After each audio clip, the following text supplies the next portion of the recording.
On your Friday episode of Locked On Raptors, what if the Raptors do in fact pull off a trade and land Scoot Henderson on draft night? We get into why Scoot Henderson is such an exciting prospect, why he's worth pivoting to a youth movement for the Raptors if in fact he's available. We'll get into his strengths, weaknesses, and what it would mean for the Raptors offseason as well if Scoot ends up joining the Raptors. We'll get to all that on today's show. Thanks for hanging.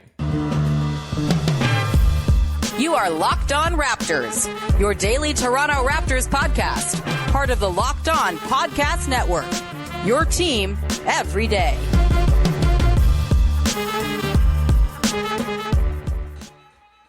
Hey, what's going on? And welcome to another episode of Locked On Raptors, part of the Locked On Podcast Network, your team every day. I'm your host, Sean Woodley. Been covering the Toronto Raptors now for 9 seasons on various platforms. You can find all my work over on Twitter at Woodley Sean. You can follow, subscribe to, rate, and review the podcast for free on your favorite podcast apps. You can follow the show on Instagram at Locked On Raptors. And of course, you can always join the Locked On Raptors Discord server, a lovely, growing community around the podcast. Lots of good folks in there. All good vibes, no a-holes. It's tons of fun. Come at the link in the description and hang out in our little Locked On Raptors family over on Discord. Looking forward to having you in there. All right, today's show is brought to you by our friends over at Game Time. Download the Game Time app, create an account, use the code LOCKEDONNBA for $20 off your first purchase. Last minute tickets, lowest price, guaranteed. Go check them out. More on Game Time a little later. Okay, on today's show, it's Scoot time, baby. Look, we've been talking mostly about prospects in the Raptors range at number 13 because all likelihood, that's where the Raptors are going to be picking only on draft night. As much as we go into the draft hoping that deals might go down, trade-ups might happen, trade into the back end of the first round, the fact of the matter is there's very rarely as many trades as we think there are going to be on draft night. Guys, teams fall in love with guys. Teams fall in love with the hope of their picks, and they usually end up just picking guys with the picks that they have on the board. But this whole Scoot thing, I think there's more realness to it than maybe your typical pre-draft scuttlebutt when it comes to trades. And it's because it's very much out there that the Portland Trail Blazers are looking to trade this pick, or very well could trade this pick, as they look to build a team around Damian Lillard that can be the 5th best team in the Western Conference, or whatever it is they want to build. And that third pick, if in fact the rumors that the Charlotte Hornets are going to go get Brandon Miller at number 2, that third pick provides a bounty of opportunity for someone to go land Scoot Henderson, who a lot of people for weeks, months, years have been saying is the clear number 2 in this draft. Obviously, Brandon Miller's been on the rise. A lot of people do have him at number 2. Some have him a little lower. Sam Vecini, his wonderful draft guide that dropped this week, has Brandon Miller number 4. Scoot Henderson, however, he just feels like a blue chipper, an absolute no doubt. This dude's going to be incredible in the NBA in one shape or another. And for me, he's the kind of guy who moves the needle if you're the Toronto Raptors and really kind of allows you to pivot to a younger youth movement on your team in a way that I just don't really see there being a viable pathway to without a trade for a guy like a Scoot Henderson. And that's why I've been kind of on the side of, running it back is fine, barring other options, but that other option might be presenting itself in the form of a desperate Portland Trail Blazers team who might have Scoot fall to them at number 3 if, in fact, the Hornets do what they're expected to do from all the reporting you see and take Brandon Miller with the 2nd overall pick. So let's get into it a little and why I think if this is an option for the Raptors, it's a no-brainer. You just have to do it. The rumored trade that's been kind of kicked around, or not even rumored, just sort of the theorized trade, has been Pascal Siakam going back to the Blazers in exchange for the number 3 overall pick. In this case, we're just going to assume that's Scoot Henderson, Anfernee Simons, and then, salary filler. I'm guessing Nasir Little's involved in there. Maybe there's some other players you drop in. But for my purposes, I've been rocking with the Simons plus Little plus 3rd overall pick, aka Scoot Henderson kind of package, just when I'm theorizing what this is all going to look like. And the reason you do this is for Scoot Henderson. Yes, Simons would be very nice. He's a good player. The salary filler guys, I'm sure, will offer something. Nas Little's, probably figures to be a very nice bench piece, etc., etc. But you do this for Scoot Henderson. You do this for a blue chip prospect. You do this for someone who in the overall summary by Sam Vecini in his wonderful draft guide at The Athletic is described as such, quote, "In many other drafts, Henderson would be the number one overall pick. He just happens to be in the same draft as Wembanyama. He's that good. He's going to be an exceptionally hard problem to solve for defenses from the first day he hits the NBA because of how well-rounded he is in ball screen actions. He can pull up and hit floaters. He can get all the way to the rim and finish with authority or touch. He can play slow or fast, and he can make high-level passing reads. On top of that, he's going to force the action in transition and drive easy points that way, as well as be the guy from day one who sets the tone for your organization due to his competitiveness and drive. Henderson is truly an elite franchise-altering prospect. Number 2 is no consolation prize in this year's draft class. In this case, perhaps number 3, but that's high praise on Scoot Henderson. And he would be also, I think, just like, maybe this doesn't matter to sort of like the valuation of the whole thing necessarily, but he would be like a very unique type of player in Toronto Raptors history. He'd be the type of player that Raptors fans had never gotten to see play for their team before.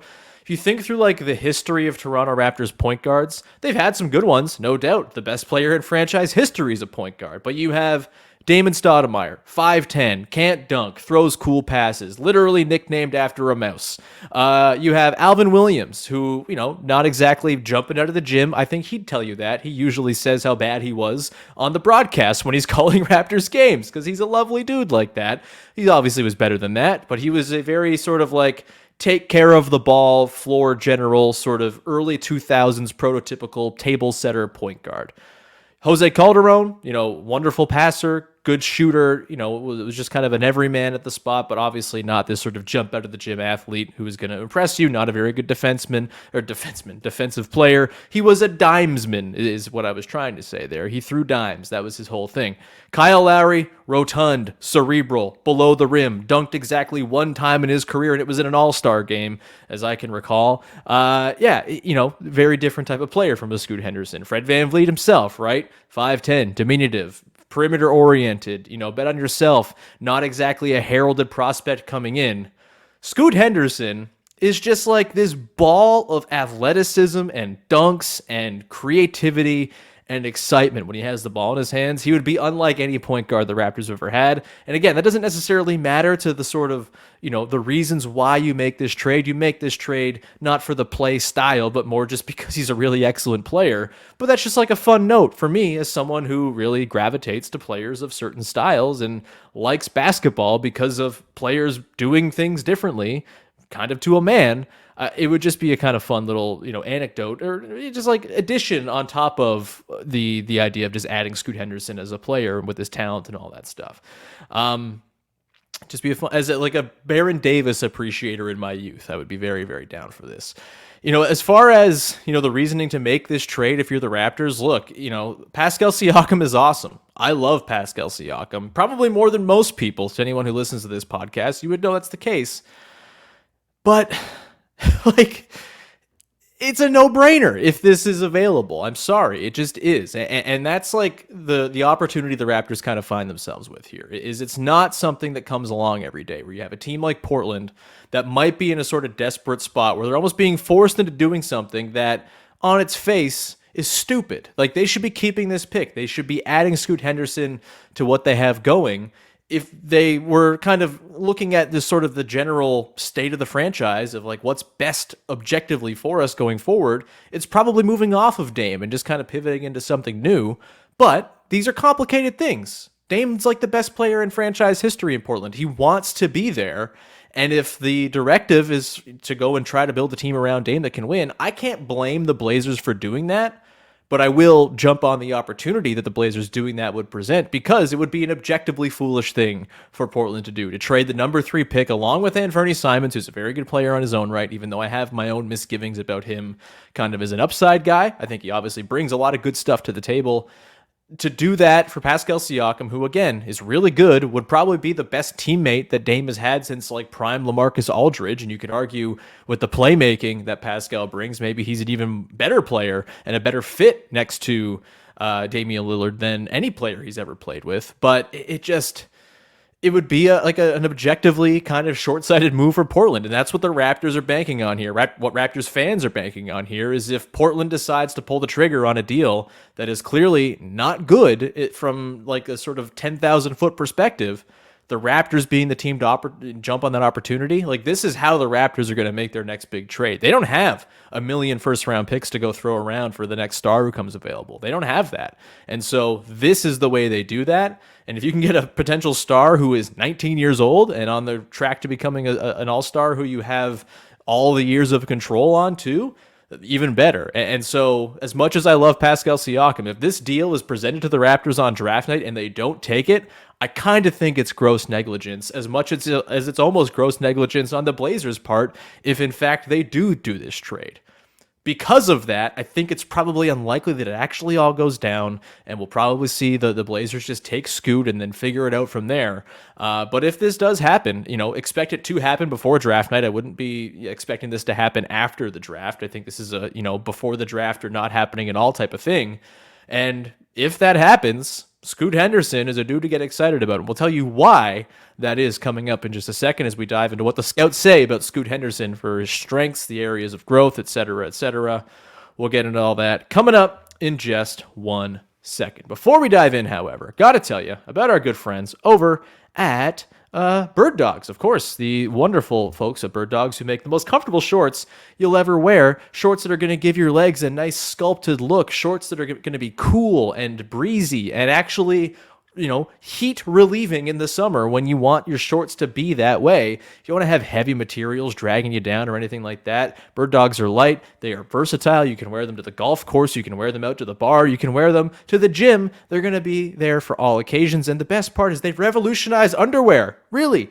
They have an inline comfort lining that is built into all of their pairs of shorts, which makes it so you don't gotta wear underwear with your shorts. The underwear is in the shorts. It's incredible. It's the future. Go check them out. Go to birddogs.com right now /LockedOnNBA and enter the code LockedOnNBA for a free Yeti-style tumbler with your order. That's birddogs.com /LockedOnNBA for a free Yeti-style tumbler. You won't want to take your Bird Dogs off. We promise you. Just head to birddogs.com /LockedOnNBA. Get that tumbler and get yourself some shorts.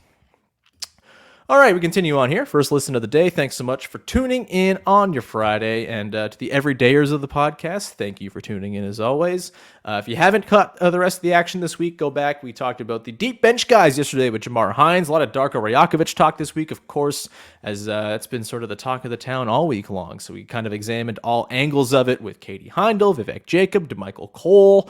Go check out this week's Darko Fest over on the podcast as we now get further into Scoot Henderson. So talked about Scoot, the sort of blue chip nature of him as a prospect and why he's so exciting and why he would be the guy to pivot into a new era for the Raptors. The perfect complement to Scotty Barnes. Man, oh man, what a fun duo. Scoot and Scotty, is there a single more exciting duo of sub-23-year-old players in the NBA, if that in fact is a duo that's put together? Not to mention the quality of the title of the forthcoming 30 for 30 of Scoot and Scotty. It just writes itself. It's pretty exciting stuff, man. The possibility of this trade even being 15% on the table and plausible is really, really thrilling. Let's get into what makes Scoot good. If you have not watched a lot of Scoot Henderson, I feel like at this point, most people who are NBA fans at least have a bit of a passing knowledge of what he's all about. The thing that pops off, ridiculous athlete. Crazy leaper, outstanding first step, built like a linebacker. The way he can turn the jets on, whether he's in transition or whether he's getting a head of steam in the half court, it's pretty bloody impressive. The first step is immense. He can get to the rim, basically whatever he wants because of that first step, because of his explosiveness, and then can finish when he gets there, whether he's dunking on people, whether he's finishing around the rim. It's really exciting watching Scoot Henderson film because you never kind of know, all right, when's he going to turn there are the Jets. Oh my God, he's at the rim. Oh, wow, that was impressive. There's just a physical element to him. Like I said, pretty much unprecedented in Raptors history. Vince Carter, probably the closest thing as far as just jaw-dropping, jump off the page athleticism.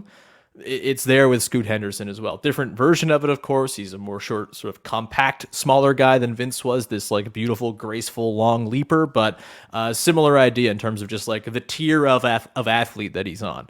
The paint touches. The dude just gets to the paint whenever he wants. And to me, really exciting when you think about a Darko Rajakovic team where Darko's big thing is get to the paint. Get to the paint and create stuff from there, whether it's you're dumping off, whether you're kicking out for threes. And man, could I see a whole lot of really fun, like Scoot drives in, draws help on his drive, and then all of a sudden there's Scotty cutting baseline. Here, a little dump off pass, or here's Jakob Poeltl the dunker. Let's just dump it off to him for a dunk. Or he just goes and yams on people too. As a person who enjoys yams, I would be cool with that as well. But yeah, just the athleticism makes him a massive problem, as Sam Vecini kind of outlined. He's going to be a problem for defenses to solve, because he gets to the areas where it makes you have to solve problems defensively and make concessions and leave other things open in order to sell out to stop this bullet train of a man driving towards the rim. It's really, really awesome to see. It would be especially kind of refreshing after watching Gary Trent Jr. kind of like put guys on his hip and try to meander to the rim, and Fred VanVleet, obviously, who can get to the rim in the paint, but also like can't score there because he's too small, can't rise up. He's a below the rim athlete. That's very much not the case with Scoot. It would be a nice change of pace from what the Raptors guards have done in recent years as well. He also seems like he's really going to be a strong pick and roll creator. A lot of his possessions, I think, our Hoop Intellect said on his video breakdown, like 46% of his possessions, I'm forgetting the number exactly, it was in the 40s of his possessions came as a pick and roll ball handler. So pretty heavy usage there, and really seems to survey the floor nicely from there. Can kind of balance the when do I score versus when do I create for somebody else in this? How do I read the defense and then make the right play off of it? He's not one of these like, I'm the hammer, everything is a nail type players. He does have a lot of feel and sort of touch. I mean, he averaged 6.5 assists a game this year for the G League Ignite, along with 16.5 points and 5.5 boards. Kind of stuffs the stat sheet, whatever. But yeah, he really, really profiles as someone who's going to work pick and roll really nicely. And this is without an established 3-point shot just yet. He's got the mid-range game down, it seems. That's going to be a big strength for his from all the stuff you read or watch from the scouts and the smart people out there. But as the 3-point shot potentially, hopefully, theoretically becomes more of a weapon for him, that's only going to broaden that pick and roll attack and the scope of the damage he can do from different spots on the floor. You throw him in with a Scotty Barnes pick and roll, I'm down with that. Scotty, I think we've seen as a guy you should be using in pick and rolls. You should be using the strength that he has as a creator from the middle of the floor as a short roll guy to your advantage. And if you can couple that with the Scoot Henderson dynamism, then you're cooking with gas. Not to mention that Jakob Poeltl is just like your classic traditional pick and roll dive man. It's a really nice thing to have. Christian Koloko as well figures to be that down the line too. So yeah, the pick and roll creation for a team that you would figure is going to play a lot more pick and roll basketball with Darko Rajakovic, you could do a whole lot worse than having Scoot Henderson being the guy running a lot of those pick and rolls and kind of growing into his point guard duties through that and that sort of base set play, where the Raptors showed down the stretch at least that there's more of an infrastructure now for pick and roll basketball to be an effective thing that they weave in, now that they have a center who can set a screen and dive to the rim. Not a lot. It doesn't take much, but they didn't have that for a very, very long time. The other thing about Scoot that's exciting too is that he looks like he's going to be able to play off the ball as well. Obviously, the 3-point shot there is just not there just yet. He was at 28% this season from the G League in the regular season. The sample in the G League is all kind of like combined between the various different showcases and cups and all this stuff. But for the most part, not a terribly encouraging 3-point shooter. But again, he's got the mid-range game, and most scouts seem to think the 3-point shot's going to come along for him. You never know. You got to go up with what the scouts say. I'm not a shot doctor. I can't project what a stroke is going to do in the NBA. But, Rafael Barlow, Hoop Intellect, guys like that suggest that, yeah, you know what? The 3-point shot's probably going to be pretty reliable and come along, even if it might take some time. Sam Vecini as well seems pretty optimistic on the 3-point shooting coming along for Scoot. You combine that with the fact that he is perceived as a pretty good cutter by a lot of folks, and that he's going to be able to really do damage, even if he's not like a great 3-point shooting threat.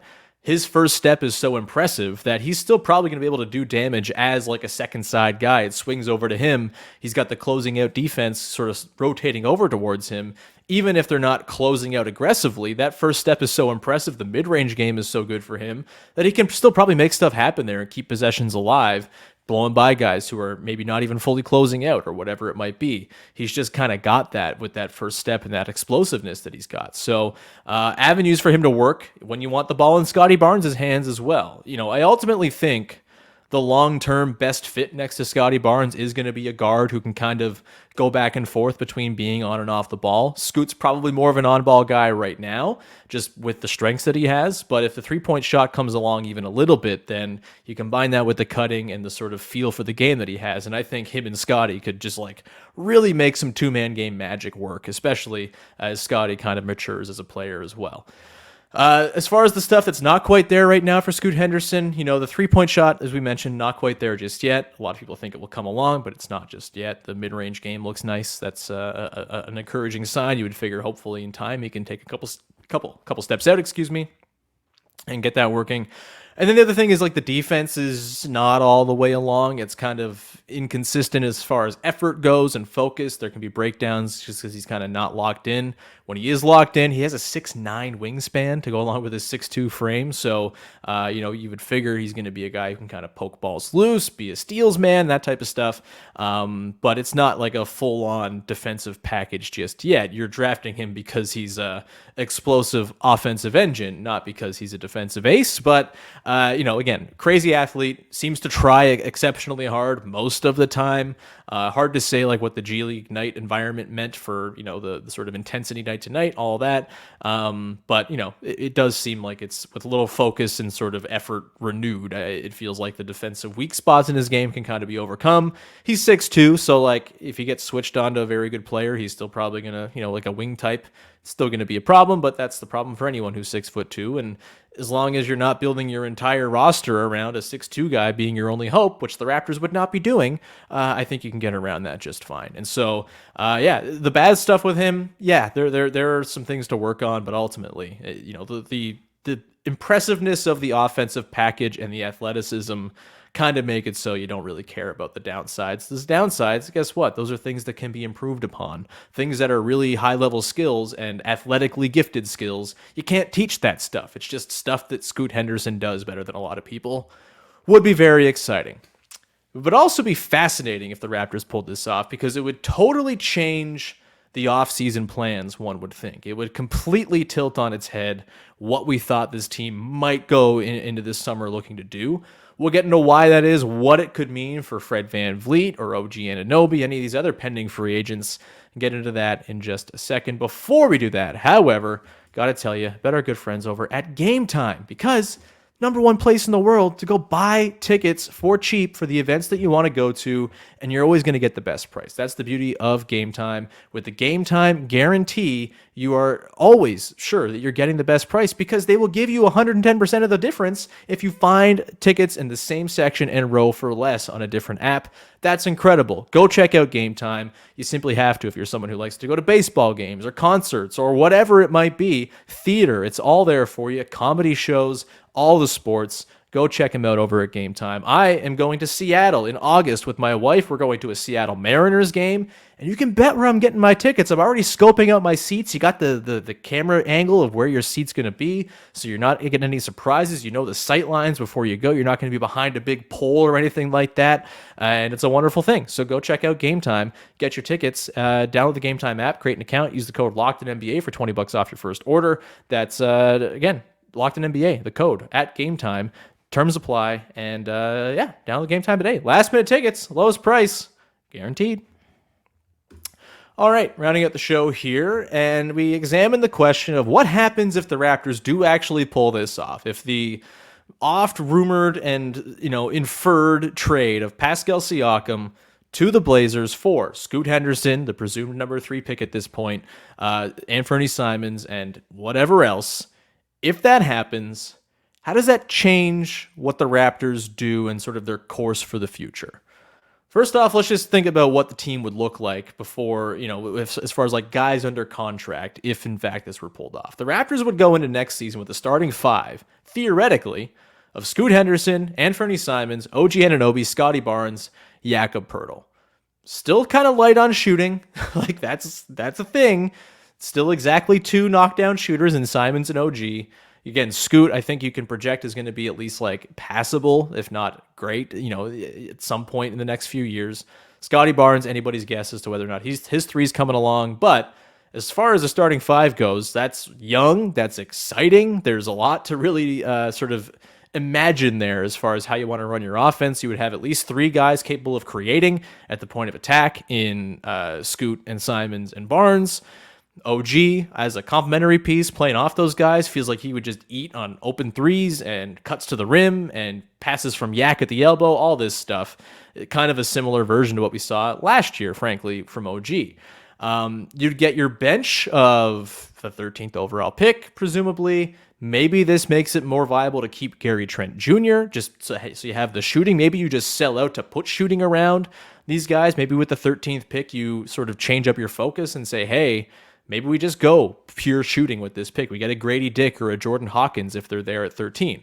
Obviously you got Otto Porter Jr. there on the bench as well. We talked about him yesterday and the possibility that he could be actually a real contributor next season. You got Precious Achiuwa, Chris Boucher, and then, in theory, like Nas Little, if he comes in.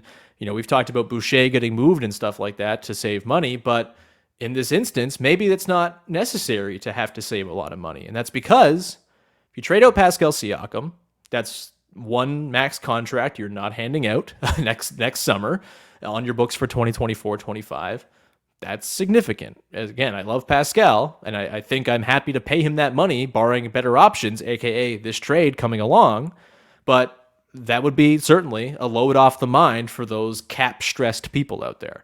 When it comes to Fred VanVleet, I do think if you were to pull this trade off and get Scoot in the door, and Simons, presumably, because he's just the salary matching ballast at the very least, also being a good player. But if you're able to pull this off, I almost wonder if you're just okay letting Fred VanVleet walk for nothing. And that sounds not great. You don't love watching guys walk out for nothing. But if you just kind of go on like a asset, if we're going to get real ghoulish about this, I don't love talking about players this way, but that's what we got to do because it's the time of year. But like, if you just told me as like an asset swap out play, you were getting Fred VanVleet and Pascal Siakam out the door, which I say that makes it sound like I want them out the door. If Fred and Pascal were to be the ones sent out, and you were to bring back Anfernee Simons, Scoot Henderson, plus whatever you get as salary matching from the Blazers, I think a lot of people would say, you know what, that feels like pretty fair value for both of those guys. That's how crazy the Blazers will have to be to pull off this trade, frankly. Like, it would be very dumb for them to do this. It really would. We can't state that enough, but they might because teams are dumb and desperate and all that stuff. But I think if that's the return, and you have Scoot and Simons, it's kind of your new backcourt. You can bring back Gary Trent Jr. to be a reserve bench guy for you, or maybe a spot starter here and there, whatever you want. Maybe Scoot's not quite ready to start from day one. I would imagine you probably started from day one, but just bear with me here. Maybe that just makes it viable to say, you know what, we're just not going to pay Fred.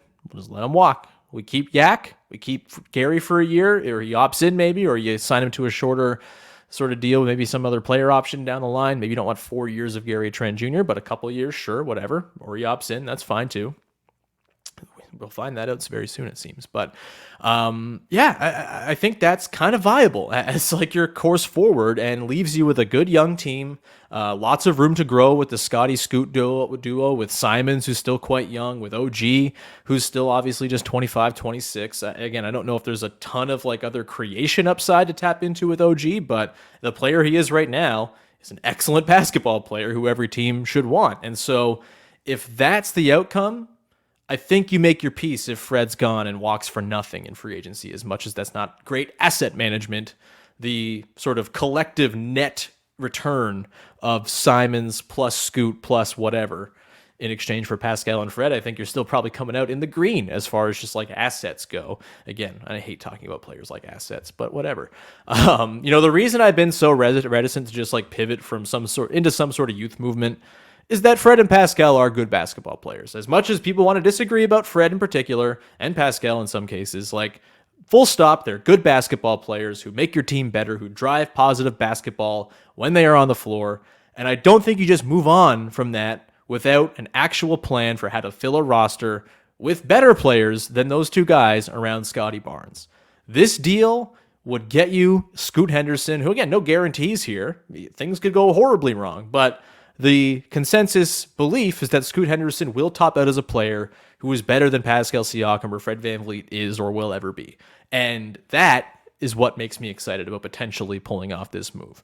You know, I'm not about tanking and hoping for lottery luck to get your guys to pair with Scotty Barnes. I think that sets you back. Every year you don't win the lottery, it just feels like a wasted year. It's not the way to go about it, especially when you already have Scotty Barnes in the door going into his third year of his rookie contract. These things, like, the ticking clock goes quick here. The fact that we're sitting here talking about trading Pascal Siakam for Scoot Henderson itself is like a reason to want to keep good players on your team, even if it's not this that the Raptors pull off the deal for. Like, having Pascal on your team is a good thing. He's a good basketball player. I still think there's a fit to be had there between him and Scotty Barnes. It's harder to figure out, definitely, but, like, you know, creative basketball minds can figure things out. I think that can happen. But if this Scoot deal is on the table, it's such a no-brainer. It's wild. It's crazy that it's even being thrown out there, honestly. The Blazers shouldn't do it. But if they do, the Raptors will be in an extremely prime position to potentially capitalize. Again, like, I don't think there's a better player available to the Blazers potentially for that pick than Pascal Siakam. Doesn't sound like Mikal Bridges is going anywhere. It would be lunacy to trade the third overall pick, I think, for Zion Williamson, who's played 114 games in 4 seasons. Would be madness to do that, despite what Zion is when he's at his best. We haven't seen his best for longer than like 15 game stretches. It's just the reality of it. It sucks. I hate it. Wish it weren't that way, but it is that way. And so, with all that said, I don't think this is crazy that this could actually go down, considering the situation the Blazers find themselves in. And if that's the case, the Raptors will be absolutely laughing. They will be the winners of draft night, without a doubt, and it'd be exciting. So, look, I would bet against it still. It's probably like a 15% chance at best that this goes down, but 15 is better than nothing. And it doesn't seem, if you listen to like anyone who covers the Blazers, shout out to Sean Highkin or Mike Richmond or anyone who covers the Blazers, they all seem pretty convinced that they're not trading Dame and that trading the third pick is going to be the pathway forward here for them. Dame has said he's not doing the 19-year-old thing anymore. Don't want to go down that path. That's not my path, I believe is the exact quote. And so I would expect the Blazers are going to move this pick. You look around at the options, the Raptors might be their best trading partner. And I don't know if it's especially close right now. And as far as guys who are available, guys can become available overnight, sure. But, like, would you rather have Pascal Siakam or Bradley Beal next to Dame? 100% you're taking Pascal. Would you rather even have Mikal Bridges or Pascal next to Dame? I'd still say Pascal is a better overall player than Mikal Bridges is right now, despite Mikal Bridges' outbreak last year. Like, can you throw a pass? Can you create for somebody else? Yet to see that. I've seen that with Pascal for years now. He's very good at that part of the game. And so, it's a spicy one. It's a very, very spicy potential trade that feels less completely far-fetched than 99% of fake trades that get thrown out there. We'll keep an eye on it, obviously. We'll probably not know until draft night if this is going down, but this was Scoot Talk, and I hope you enjoyed it. Hope I got you excited about the potential trade here and the idea of Scoot Henderson playing for your Toronto Raptors. That's going to do it for this week. Thank you so much for tuning in. We will be back again on Monday with likely Vivek Jacob along to, round up the rumors that are sure to pour out over the weekend and get ready for the draft next week, which is just 6 days away now. Incredible stuff. Very exciting. Joe Wolfon's going to be along on Tuesday, as well as we kind of do a little primer for the draft and free agency for the Raptors and what's going to happen, what we think should happen. It's a big week. Big week for the Raptors next week. You want to be here with Locked On Raptors as we are going to break it all down. Please also join our Discord server. Link is in the description. Come hang out. We'd love to see you in there as we near 100 folks in the Locked On Raptors Discord community. Great little family we got there growing around the show. Come be part of it. I love you. We'll leave it there. Thank you so much for tuning in. Please support, follow, subscribe, rate, review. Go check out the Locked On NBA mock draft special that dropped yesterday. One section is in the feed of Locked On Raptors, but if you want the full thing, including the pick I made at 25, yes, 25. How did Sean get the 25th pick, I made a trade. I don't even like it very much, but I made it. And so go listen to that. It's fun. And go support Locked On wherever it is, whether it's YouTube, on the podcast apps, whatever it is. Locked On NBA Big Board, Locked On NBA. We'll have you covered all next week. Very, very big week in the league and for the Raptors. With that, thank you very much. Have a wonderful weekend. Thanks for hanging. Bye-bye.